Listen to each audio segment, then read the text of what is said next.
The Artificer class was introduced in D&D 3.5 in the Eberron campaign setting. Considered to be one of the strongest classes in the game, the Artificer was a spellcaster with a very limited spell list that covered spells that affect objects and constructs.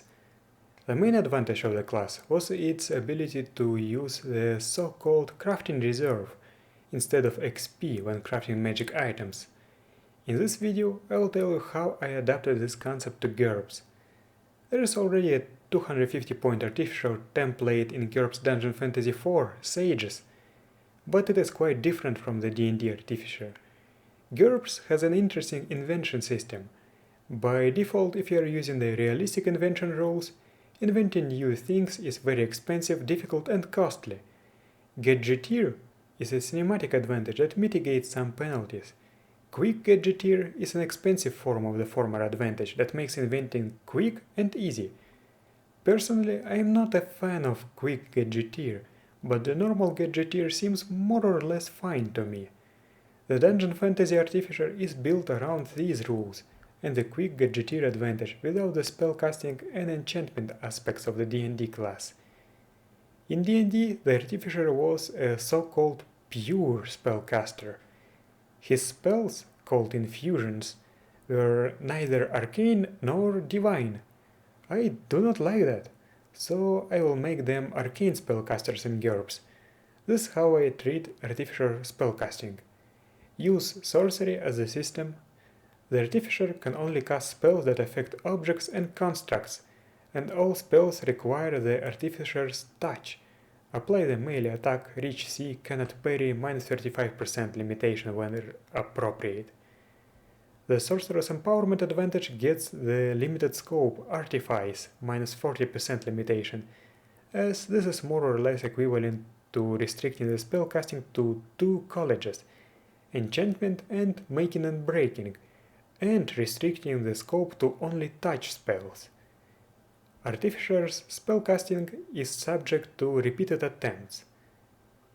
When rolling a critical failure on a casting roll, use the critical spell failure table.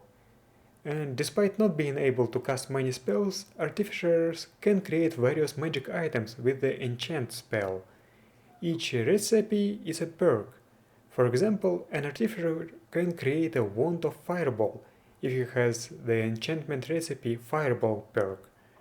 The spell's full cost must be equal or lower than the amount of points spent on Sorcerer's Empowerment. If the spell has levels, the Artificer is allowed to imbue an item with a spell of any level without taking a separate perk, but only while the condition described above is met. As you can see, you can make an Artificer that is based around enchanting items by taking the enchant spell and enchantment recipes perks.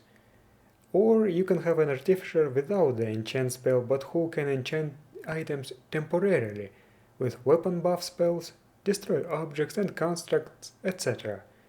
Or anything in between. GURPS Thaumatology introduces the concept of raw magic that can help with enchanting. However, it is based around the magic as skill system, and this is how I reworked it for my games. First, raw magic cannot be distilled from cosmic background.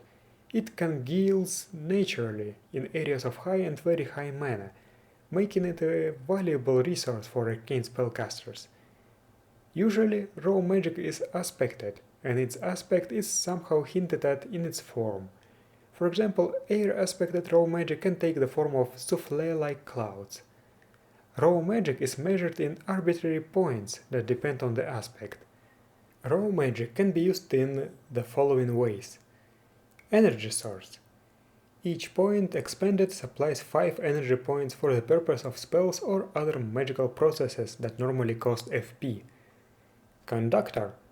By helping direct forces more precisely or giving the user a greater margin of error, each point of raw magic used gives +3 to a single spellcasting, ritual skill roll, etc. And fixative.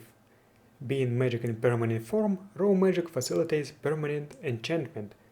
Each point counts as 1 enchantment point when used in enchantments.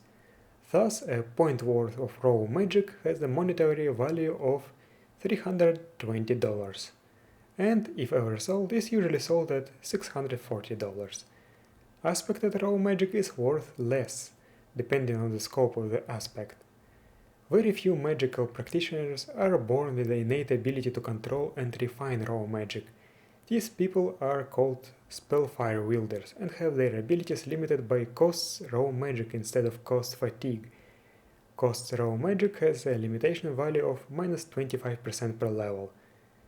For the artificers, the fixative aspect of the raw magic is the most important one, of course. I find that the introduction of this concept will help enchanters. Even though raw magic and unspent character points are pretty much the same thing, it feels much better to spend something tangible instead of character points that you could have spent on something else. Also, raw magic creates new adventuring opportunities.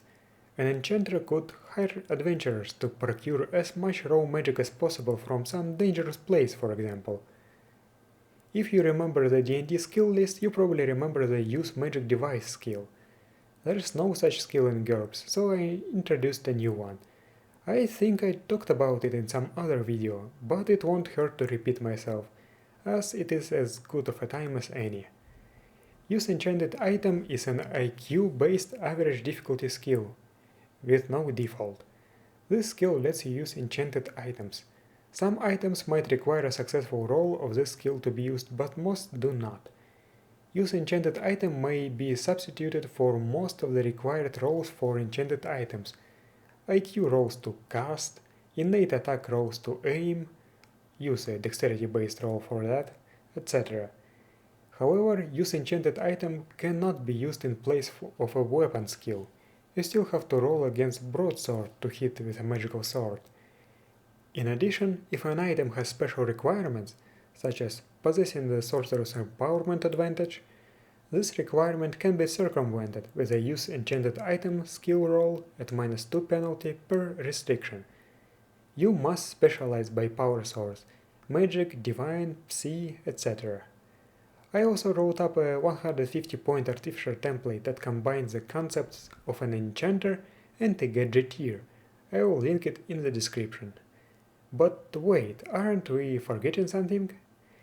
If you have played D&D 3.5, you probably heard about the Psionic artificer, a variant class introduced in Magic of Eberron. It might seem like a side grade at first, but due to the existence of the spell to power erudite class, the Psionic artificer was strictly better than the normal artificer, and was widely regarded as the most powerful D&D class. Broken, basically. I have adapted the enchant sorcery spell as a psionic ability with similar effects. Of course, I had to rework the artificer template, so if you follow the link in the description, you'll see 2 different artificer templates. And that's it. Thank you for watching, and I'll see you next time.